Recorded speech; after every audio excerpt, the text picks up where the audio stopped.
Good morning mga kamamis. Andito na naman si Mami at the farmhouse. Farm haven. Tingnan uli natin ang aking mga bougainvillea. Ito, ipoproning ko yan pag nawala na yung flowers niya kasi wild na yung kanyang branches. Just like that also. Wild na ang branches pero sayang kasi ang flowers. Ang gaganda oh. See? And this one, yan. Dito, yung bonsai natin na na bougainvillea nandito. Hitik na siya ngayon ng dahon, ay ng bulaklak. Yan. Yan, ititrim lang yan pag from time to time para gumanda ang shape niya. Yan. Yan. Ito ang ganda-ganda nito pag punong-puno siya ng flowers. See? Ito ang mga alaga ko dito sa Mamis at the Farm Haven.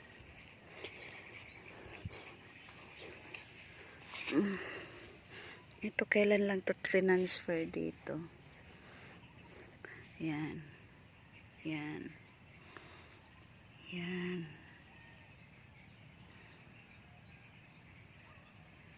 Diba?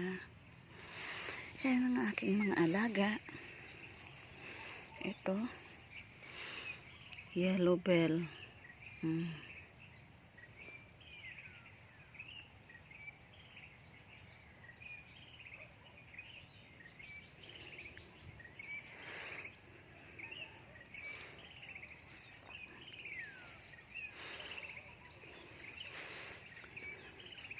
Itong hibiscus na to, para siyang lang, mahiyain na hibiscus.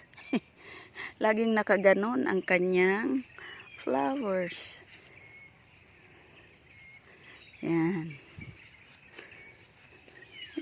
Bang hindi siya bumubukadkad talaga. Hanggang ganyan lang siya lagi. Parang nahihiya.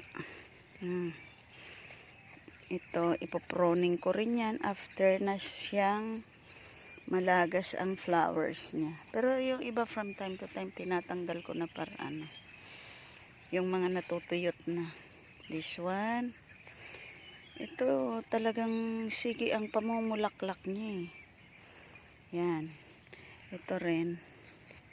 Meron ako ditong gustong gusto. Para fire red siya, hindi siya pink. Ito.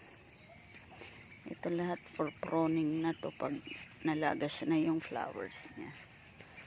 And that one, itong puting ito, lahat siya ipopruning ko pag naglagas na siya. Ito naglalagas na ang flowers niya eh. Ito may mga bago ng branches. Yan. Kasi na pruning na. Ito tatanggalin ko tong nakalaylay na to. Ayan, ito ang sinasabi ko sa inyo na ang ganda niya. Fire red. Natapos ko na silang diligan kanina pa. Madilim-dilim pa lang nagdilig na ako para hindi mainit. Masusunog na ako dito. Oh, look at this. Itong bonsai style namin. Namumulaklak na oh. Oh. Yan. Mamulaklak na siya. Ito mga bagong punla. Ito, iproning ko rin yan later. This one, mga bagong punla siya. Pero mga buhay na. And this one, ganun din. Ngayon lang yan namulaklak. Kasi nilagay ko na dito sa arawan. Before, nandun lang siya sa lilim kasi. Ang dami kong itatransplant later. Ayan. Ito ba't naninilaw na siya? O, bakit kaya? Ayan. Kailangan yan Ayan, yung maliit na iproning ko nga yan pag Kasi hindi maganda ang niya oh. Ayan. Ayan. Mga bagong punla ito. Ngayon rin lang namumulaklak yan. Ito tuloy-tuloy lang ang pamumulaklak niyan. Ayan, ito wala pa, hindi pa siya naglalabas ng flowers niya. Kailan lang siya alisan ng damo para walang kaagaw sa nutrients. Yan.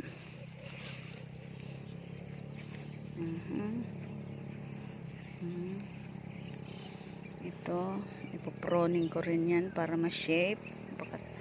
Kaya lang ang dami niyang flowers ngayon, sayang naman. Mga bago pang ano.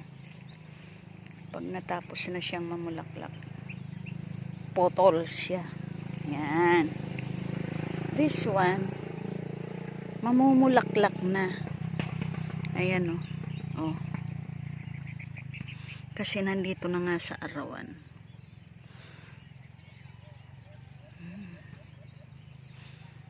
At meron na rin akong mga punla using bawang.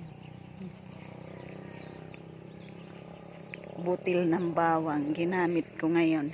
Itatry ko lang. Pag nabuhay, salamat. Pag hindi, edi wow. Yan. Yan. Mga nadiligan ko na yan kanina pa. Madilim-dilim pa lang nagdilig na ako para hindi ako mabilad masyado kasi ang init dito ngayon. Kahit nasa loob ka ng kubuminyong, mainit talaga. Maalintisangan. Ito ay Palawan cherry blossoms. Buhay na ang ganda. Pinutol ko na rin yung mangga kasi ano din, mag-aagawan sila ng nutrients. Ano to, namatay yung bakit yan. Tapos nilagay ko na dito yung yung drum para medyo malapit-lapit ang paghahakutan ko ng tubig. Yan.